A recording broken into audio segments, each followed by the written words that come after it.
So Malika Andrews had this interview with DeMar DeRozan. He got a podcast now, and he sat down with Malika Andrews, and they were talking about criticism and how to deal with stuff that they deal with online. And Malika Andrews finally revealed that. And Malika Andrews revealed that she was researching her name around that time when she was facing a lot of backlash. And now Malika Andrews finally came out, broke her silence, and admitted that it's her job.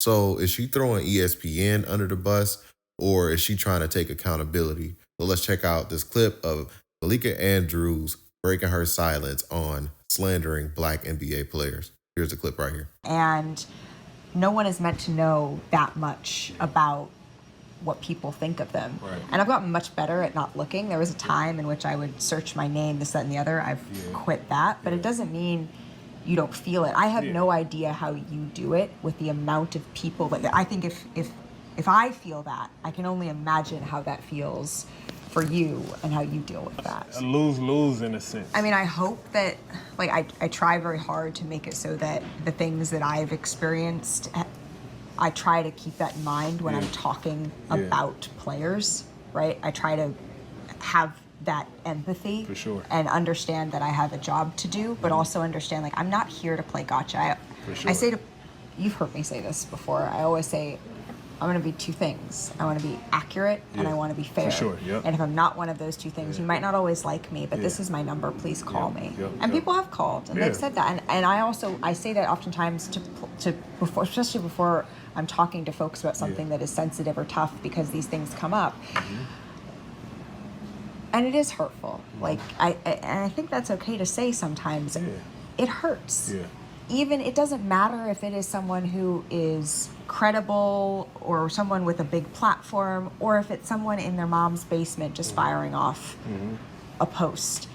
Sometimes it is hurtful when that seeps through, particularly for me when it's not true. Right. And that's been the hardest part for me sometimes, is stomaching the falsehoods, particularly, you know, this you hate Black men, or think that couldn't be farther from the truth, and using my family or the way that my family looks as some sort of evidence of that. And that is just untrue. For sure. And it's just unkind. And, you know, we all have jobs to do, and we do our best. I try to do my best to show up every day in a way that you guys know what I'm about. And that doesn't mean that I've covered every story perfectly. It doesn't mean that I don't make mistakes, but I think I'm pretty good at saying to you guys in particular, could have been better there. So that's the clip from DeMar DeRozan podcast, and Malika Andrews is full of crap. The reason why I say that is because at the end of the day, you do have a moral compass that you could stand on. And if you don't agree with the script that ESPN is giving you, you could either try to report it in a better way, or you cannot read the script and go somewhere else where you feel like the job is more standard to your moral compass. So this is the reason why I have to fault her more so than ESPN, because ESPN is a news station. They're going to have to find somebody to cover the stuff about athletes and stuff like that. The way that Malika Andrews would read out certain stuff and report on certain stuff for absolutely no reason at all. And we'd be remiss not to also mention that Mazzulla was arrested twice at West Virginia, once in 2008 for underage drinking and aggravated assault. He pled guilty, paid a fine, and then again in 2009 for domestic battery after an incident at Morgantown Bar. The domestic battery case never went to trial. It was settled in August of 2009. He paid a $100 fine and court costs, plus had to do 40 hours of community service. Now, that was 13 years ago. He settled and paid both fines. Oh, man. Malika, Malika. I said, Malika, Malika. Hey, boo-boo, you should have stayed quiet.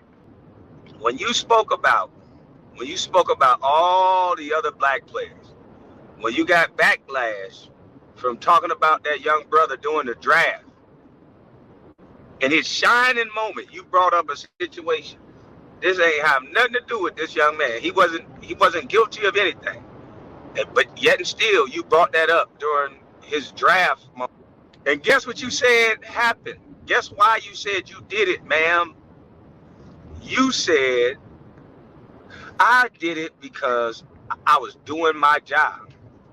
The bosses told me to do it. Remember you said that? And remember when I first came to the internet, I said, y'all some script reading. I won't say that because you're a female and I don't want them to think I'm saying that because you're a female. But I said that y'all are some script reading B words, and I was talking to men. So that clip was from last summer when the NBA did the 2023 NBA draft, and Kwame Brown had went off on Malika Andrews for doing what she always does. She slandered Brandon Miller, brought up an allegation for absolutely no reason at all. You know, at the time when Josh Giddey was facing his allegations, they refused to talk about it. These black players are facing allegations. That never stopped them from talking about it. But when Josh Giddey was facing allegations, it was, oh, you know, hey, we can't talk about this stuff. We could be sued. And you know, they had a softer tone with it. Stephen A had a softer tone with it as well. But when it's a black player, the tone is different. Just like with Stephen A. Smith and ESPN, Malika Andrews, what they did to Kevin Porter Jr. They reported on his situation. They called him out. And come to find out, Kaiser Ganesik was suing a police department because the police department had put out false reports and made statements about her injuries that weren't true because she didn't even have a doctor's report on her injuries. And what the police had put out is complete opposite of the doctor's report that she had got that night from her alleged altercation with her boyfriend at the time, Kevin Porter Jr. So that story, again, that story is just wishy-washy, but that didn't stop ESPN, Stephen A. Smith, and everybody else talking about it and smearing that boy's name. And Stephen A. Smith was pretty much saying he shouldn't even be allowed to play in the NBA again. So yeah, man, the tone is always different. Malika Andrews is full of crap. ESPN is full of crap. But like I said, ESPN is a network. They're just going to get somebody else to do it if Malika Andrews denies it. So if it doesn't stand with her moral compass, then she should just go find another job. But obviously we know Malika Andrews loves doing it because she's done it time and time again, and she will continue to do it, man. So that's it for today's video, guys. If you guys like videos like this, be sure to hit that like button. And don't forget to hit that subscribe button as well. Catch you guys on the next one, and we out, guys. Peace. Renee, with all due respect, this is not about pointing the finger. Stop. The fact that it was able to go on all day, the fact that we are sitting here debating whether somebody else should have been suspended or not, we are not here, Stephen A., to further blame women. That is not why we are here. When they asked, is anybody else going to be punished? And they said no.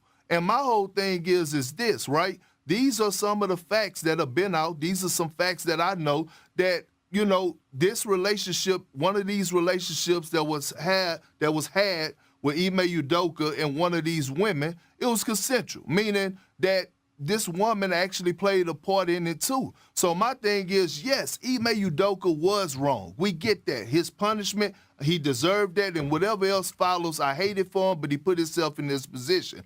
But why are the other people getting left off the hook? Well, that's the Kendrick, problem that I have right now. Everybody got to be held accountable. I think that we need to circle back to what Shanae said.